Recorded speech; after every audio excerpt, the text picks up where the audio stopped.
Coming to you from the Lydia Media Studios in the heart of Lewiston, Auburn, it's Lydia's Lunch Bunch, LA's afternoon morning show. We're covering news and events in the greater LA area and talking to the people making a difference in our community. Feel free to share your comments, questions, or suggestions via email at podcast@lydiamediallc.com.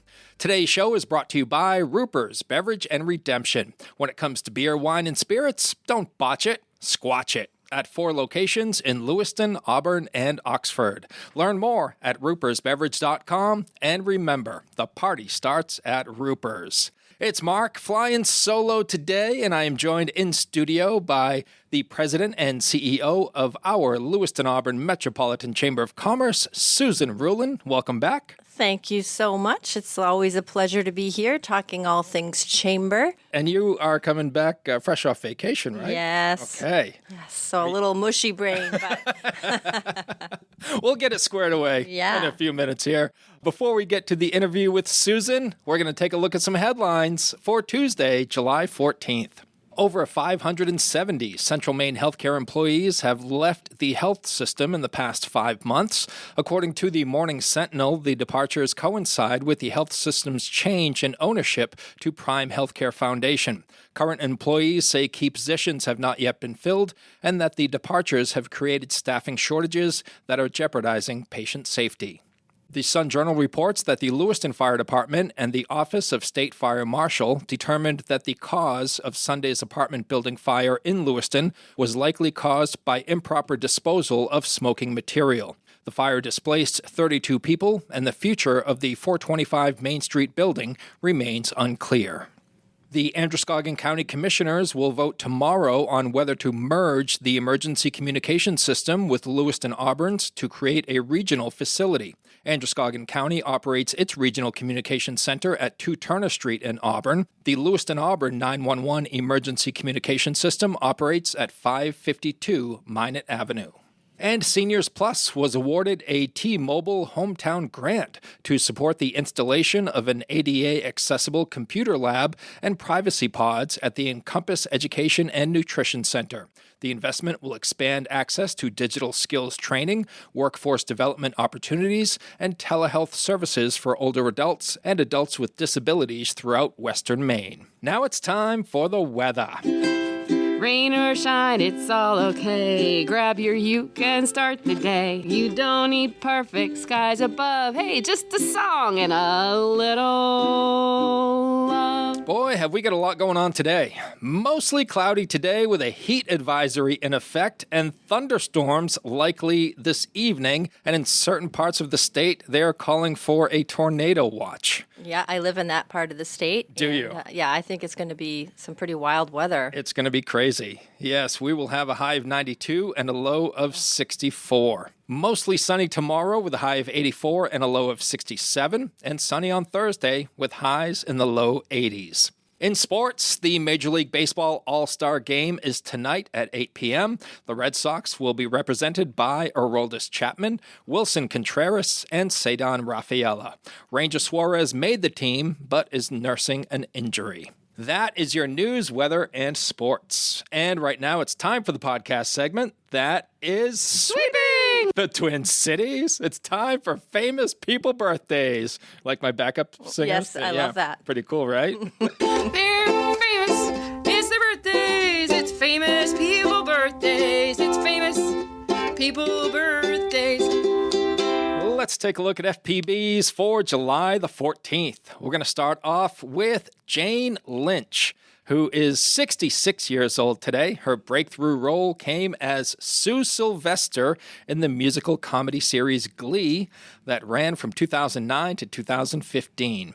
She was also in The Marvelous Mrs. Maisel, Only Murders in the Building, and who could forget her as Lucy Bobby, Ricky Bobby's mother in Talladega Nights. What a range. I know. Right? She does it all. Totally different, personas. Yes. She was pretty amazing, is pretty amazing. And she hosted The Weakest Link for a while, too.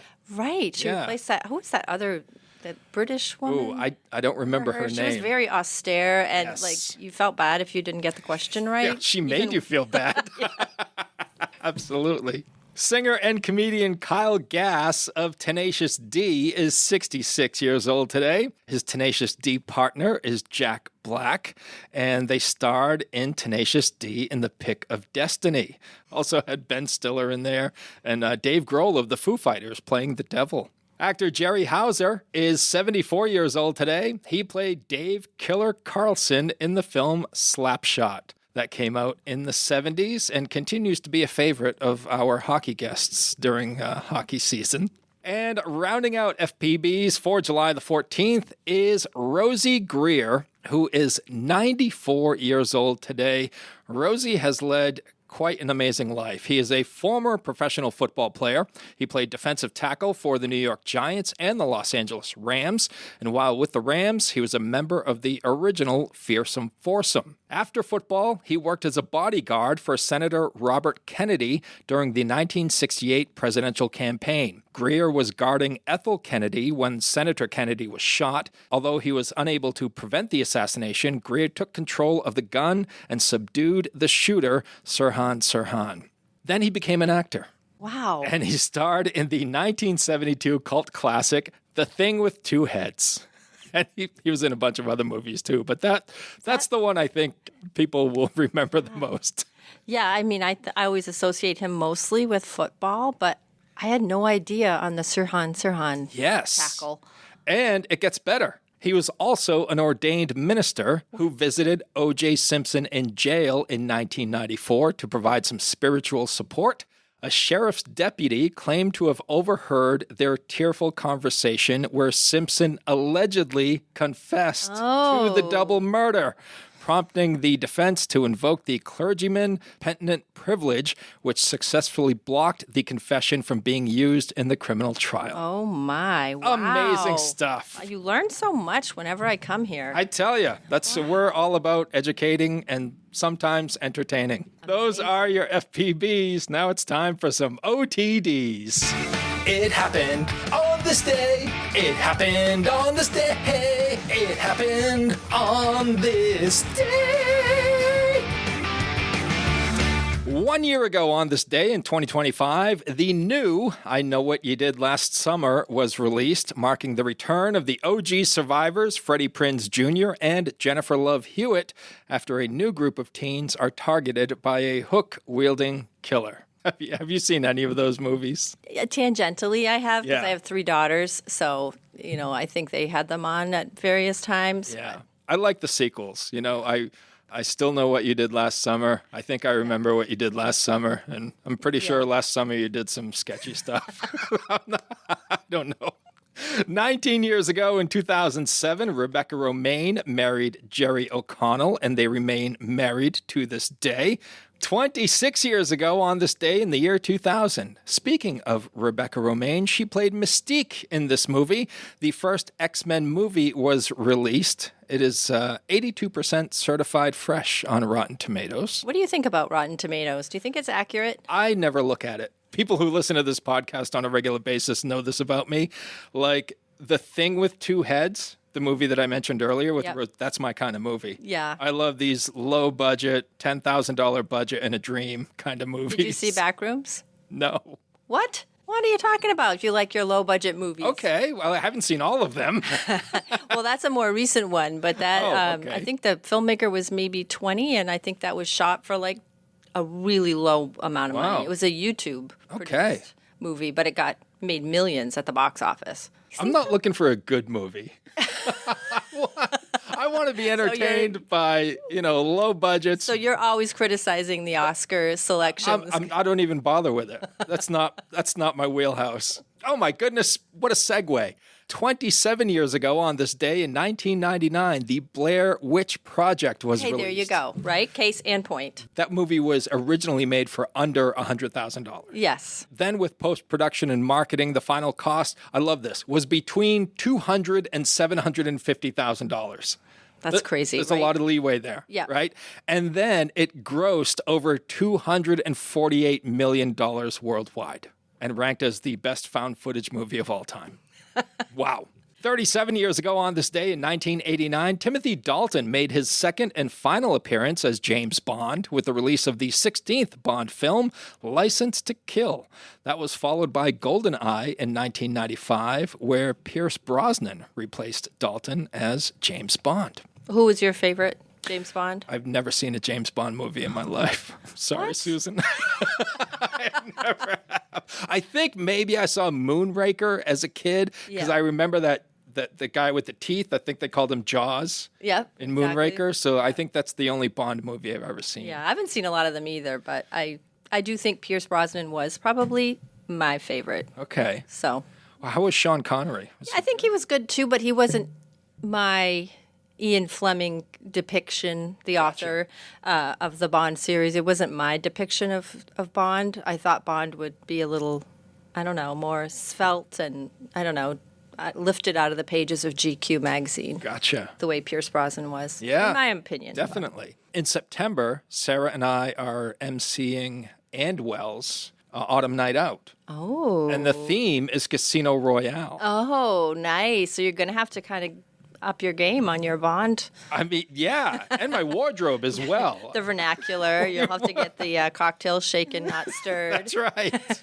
I have to wear a tux for that, don't I? I would think so, right? I mean, what would Bond do? Yeah, true. 58 years ago on this day in 1968, Hank Aaron hit his 500th home run. He would go on to hit 255 more. Hank Aaron holds the all-time Major League Baseball records for runs batted in with 2,297, total bases with 6,856, and extra base hits with 1,477. A legend in every sense of the word. 100%. And finally, 145 years ago on this day in 1881, William H. Bonney Jr., better known as Billy the Kid, was shot and killed by Sheriff Pat Garrett in Fort Sumner, New Mexico. Those are your FPBs and OTDs for July the 14th. Whether you want a sit-down meal or a grab-and-go, Pat's Pizza in Auburn offers delicious sandwiches, pasta, salads, and pizza at family-friendly prices. Pat's Pizza, serving the LA area since 1985. Open daily from 11 a.m. to 9 p.m. at 85 Center Street in Auburn. Online at patsauburn.com. Looking for a vehicle but don't love the car shopping experience? At K&R Auto Sales on Center Street in Auburn, Frankie Campbell is known as your friend in the car business. That means no pressure, honest conversations, and helping you find the right vehicle for your budget and your life. Stop by K&R Auto Sales today and see how easy buying a car can feel when you've got a friend on your side. And now we shift focus fully to our guest in studio, President and CEO for the Lewiston Auburn Metropolitan Chamber of Commerce, Susan Ruhlin. Susan, last time you were here, we kind of touched on the kickball tournament. That is coming right up, isn't it? Yeah, and if you want to get your cool person card punched, you should definitely get yourself a team together and head over there July 24th, 9 to 5. There's a T-shirt for everyone. We always have great swag. Yes. Burnt Ends will be there with the food truck. It's a round-robin style tournament, and winners will get a $100 prize for the celebration after. So I think it's great. It'll be my first kickball event, and I'm told it's one of the staff's favorite events that we do, and I think it's great. And Uplift is just a great initiative generally, because it's really, most people think of the young professionals groups as exactly that, but this is so inclusive of really everybody is welcome in this group, and they do really good work. There'll be a Finest Under 40. The nominations, I think, are now closed for that, but Finest Under 40 will be coming up. It's just a great organization that does really good work. I had the opportunity to participate in the kickball tournament last year, and it was just a fun-filled day from top to bottom. Yeah. Everybody's having a good time. It was beautiful weather, and there's multiple fields at that complex. So there's like games going on everywhere. So if you're not playing at that particular time, just, turn around and take in another game. I agree. Yeah. And everything I hear is it gets better and better every year. So the team goes back and says, what could we do to make this better? And then they improve upon it every time. So I'm looking forward to it. So will you be playing or just kind of taking? Apparently, I will be helping. Gotcha. Have you been recruited? I've been recruited to help, and I'm happy to do it, happy to support. I think if I were to be on a team, I would probably be a bunter. Mm-hmm. And I think there's a rule about how often you can bunt, but kickball is such a strategy game. It is. You know? Yep. So, and I'm like, well, what would my strategy be? Because it would catch it every single time. Like I said, I would have preferred dodgeball, but okay, kickball. Yeah, kickball's fun. I don't think we can do dodgeball anymore, at least not in schools. That's been outlawed. Yeah. But again, that Uplift LA Kickball Tournament is happening on July 24th. That is coming right up. It's only 10 days away, folks. So go to lametrochamber.com if you would like more information on that. I want to talk about First Flight a bit as well, because this is an ideas pitch event. And I think when people hear that, they're like, oh, this is going to be like Shark Tank. I have to have this whole presentation prepared. Yep. But it's not. Not at all. No. As a chamber, we are overhauling our entrepreneurial program offerings. And what we really want to serve is ideation through commercialization. So we're in the process of updating all of that programming. Every good business, every good nonprofit, every good startup starts with an idea, and then you build upon that idea, you refine that idea. So this celebrates just exactly that. All you need to do is make a 60-second cell phone video with your idea for a startup business, for a small business, or for a community impact idea. And then you email that to firstflight@lametrochamber.com, and we will take 4 from each of those categories, and you will come to Craft Brews Underground on August 6th, and you will share that idea to a panel of judges who will just ask you questions. It's the same 60 minutes. You'll just share this idea in person versus through a video. And the winners will receive $300 cash prize. We'll have a winner in each category. Mm-hmm. And that is thanks to Androscoggin Bank. So we're so pleased to have that support. So it's really all about, okay, these are the ideas. Now, how can we run with them? So for a small business idea, it might be something like, I think we should have like an emergency daycare center, because most daycare centers don't operate like that. So I have a last-minute cancellation, my daycare's closed or something. You know, a startup idea might be like a ride-sharing app for working moms who need to get their kids to activities, but their schedules don't always allow that. Mm-hmm. And community impact, I had an idea that I've been thinking of that I can't submit, of course, but I would love to see a car library to solve that, you know, you can't get a job if you don't have a car, you can't get a car if you don't have a job kind of problem that third shift workers, even in places where there is public transportation, really kind of suffer from. So that was kind of my idea. So really excited for this event. I think it's all meant to just be celebratory and friendly. There is no slide deck required. It's a very easy process to kind of slide into entrepreneurship in this region. So really excited about that. So hopefully, and come join us too. It's this thanks to this wonderful sponsorship that we have from Androscoggin Bank. No cost to come to that event. So 4 to 5:30 on August 6th. Deadline to submit your idea is July 31st. All right. So if you have an idea and a cell phone, you're good to go. Right? Please do it. You just got to make a presentation, and who knows? It could be the launch of something awesome. Precisely. Yeah. Yeah. I want to jump to this for a second because we're on the subject of First Flight right now where people may not have a lot of experience with business or being an entrepreneur and being in small business. I want to talk about mentoring. Yes. Thank you for bringing that up, Sure. Mark. Near and dear to me, I have launched 2 mentor programs, one through the Maine Center for Entrepreneurs and one through Dirigo Labs, and it's something that is integral to successfully launching your business. You need that support from mentors. What I always find on the mentor side is that people generally don't feel qualified to be mentors. And I always say, can you listen to a pitch and provide feedback on what you heard? Could you review someone's marketing materials to kind of share what you took from them? So I always view it as a very big tent approach. Everybody is welcome to be a mentor. Soundboarding is so valuable. Just reflecting back what you heard when this entrepreneur shares their idea or shares their challenge. So it's surprising how helpful someone can be by just listening and reflecting back. That is not to say that we don't also need people with professional expertise as well. So we need the legal community to step forward, the finance community to step forward, folks who are in marketing, folks who are like you, who help people spread awareness for their ideas. There's a place for everyone in a mentoring program. And generally, how we see it at the Chamber and what we are building out currently will be sort of 3 tiers of engagement. So you can be lightly engaged, more moderately engaged, or you can have more of a significant role with a company.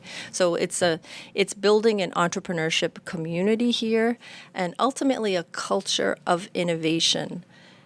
And sometimes I think when we hear the word innovation, we immediately jump to startup tech type company, but no, innovation in all things for all businesses. If we can do things more efficiently, I think we can be better all the way around. So I'm just going to assume that with your background and your experience with startups and small businesses and entrepreneurs that you yourself have served as a mentor on numerous occasions? I've been a mentor quite a few times. I also am a startup founder, so I have an advisory board that was built from mentors. And it is invaluable.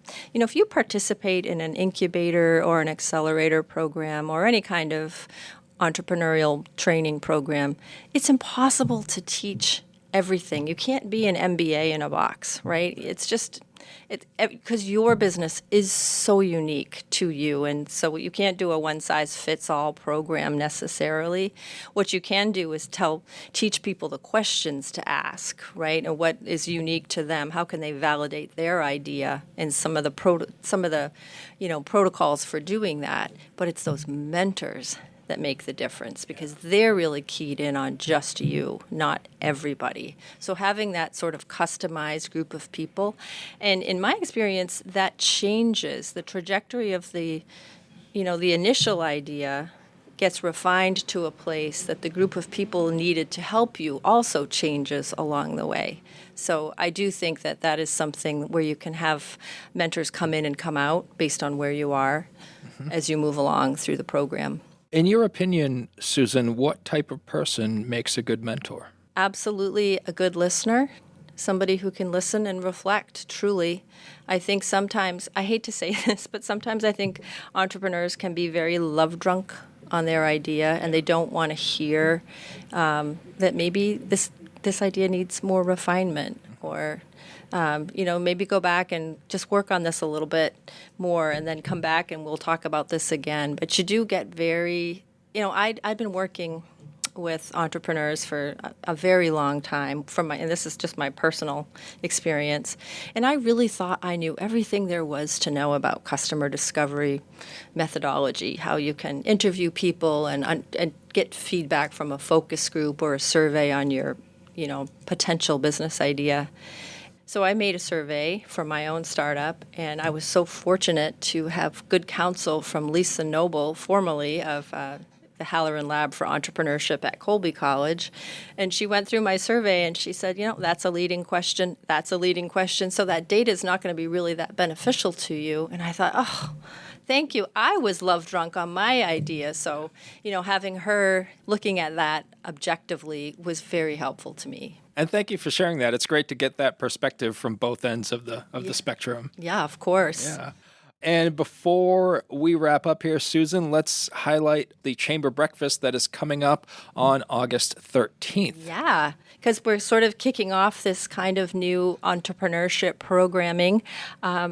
we're so fortunate that we have Mike Duguay, who's the commissioner of DECD, which is the Department of Economic and Community Development for the state.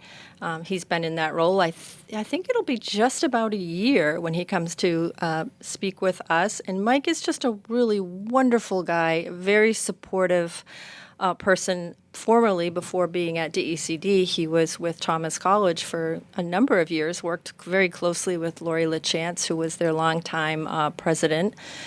And so I got to work with Mike when he was at Thomas College, and he was such a he served on the Dirigo Labs Advisory Committee at the time. He is a wonderful speaker on design thinking, which will be something we'll touch upon in our entrepreneurial programming.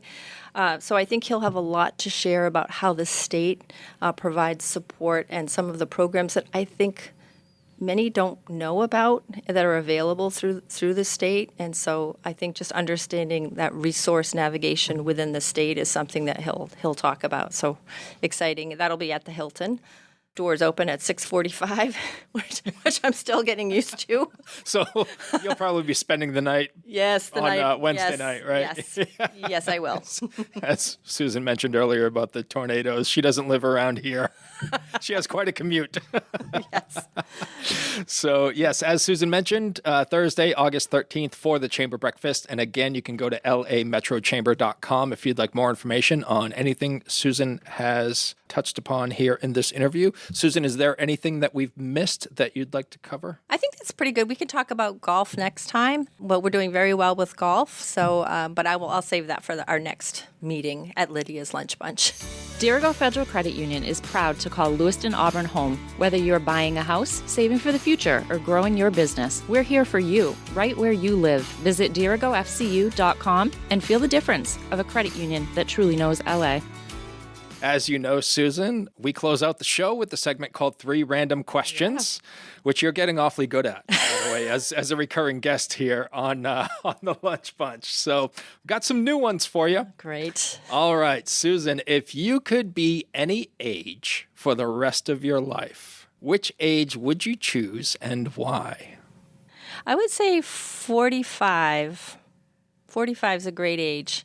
To me, I think you are more comfortable in your shoes. You don't have the same financial stressors that you have in your 20s and 30s. It's so funny. I just had this conversation with my daughters, and I have 3 daughters, and they are 32, 29, and 26. And I always tell them that I would never want to repeat my 20s. And so many people are surprised by that. But that's just such a tough age. From 20 to 30, there is no greater decade. I guess maybe 10 to 20, right? Mm-hmm. But so much happens to you in your 20s. And then in your 30s, you're just sort of numb. A lot of us are raising kids at that time and, making mortgage, finding a house to buy. But by the time you're in your 40s, you still have all your health and you're physically fit but you're a little more comfortable in your career choices. And I don't know. I really liked that. And I was still, very much still being a mom at that time. So still getting the benefits of that, but not having to put people in car seats anymore and that kind of stuff. So I would agree with you wholeheartedly. And I agree with what you said about being in your 30s, too. My 30s are a complete blur.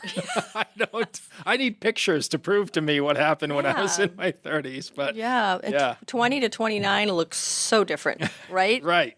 Yes, absolutely. It is a privilege to get older. I have no qualms with it whatsoever. All right, Susan, question number 2. Do you believe that money can buy happiness? That's another great question. Sometimes. I don't think so. There's a threshold of money, right? Where I think if you are below a certain threshold of money where you can't get your hierarchy of needs met, you've got to be able to sleep comfortably in a safe space, get enough food, those kinds of things. So certainly, yes, to that degree. But no, I don't think ultimately, if we're talking $500,000 versus $1 million. No, I don't think. I think you're either going to be content because the things that make us happy in life are often not something that you can that you don't need money for, right? You can be out in nature. You can be with the people that you love and that you care about. So ultimately, no, but I think there's a threshold. Yeah. I think maybe rephrasing that question, considering all your essential needs have been met.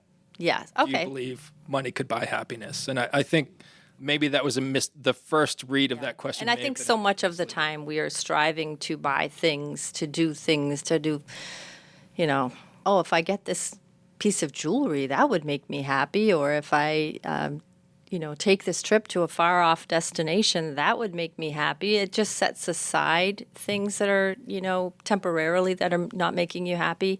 But then when you come back, they're right. You still have to deal with them. So I guess ultimately, no. All right. Final question, Susan. What is your favorite way to exercise? Swimming, hands down, full stop. A lap, swimming in a pool. Yeah, I was a high school swimmer, and I recently picked it up again. And, it's just you can't have any tech, right? So there's no phone to check. There's no watch to check. And it's just you in the water. There are people who find it too repetitive. But I find it is the best 45 minutes of the day. And you come out and you just feel so good after. Do you prefer swimming in a pool or in a natural body of water? I like them both. I live on a lake, so I have opportunity to swim in a lake a lot. But I think for me, I'm always health conscious. So I have an Apple Watch that I use. So for tracking my strokes, you can only do freestyle with an Apple Watch, but in the pool, all your strokes can be counted. So I think I just prefer the pool. So you were a competitive swimmer in high school, correct? Yes. All right. Yeah. Are you a competitive person? In some situations, very much so, and others not at all. Gotcha. What about when it comes to swimming? Now, no, I would say, but it's something that I was a Y kid. I grew up in Bangor. I learned to swim at the Y. I can't say enough good things about the Y programs generally and all the good work they do for kids. But I raised my kids in Cornish, Maine, and we didn't have a pool. And I always felt like, that's the only one thing I would say is that it would be so great to have had a Y in my community. And it's so great that there's one here, and I've had a good chance to go and tour it. So it's a great place, great offerings. Great stuff. Thank you as always, Susan. Much appreciated. Yeah, thank you. Thanks to Ruper's Beverage and Redemption for sponsoring today's episode. And if you would like to be part of the Lydia's Lunch Bunch advertising family, reach out to Pam Ashby via email at pam@lydiamediallc.com.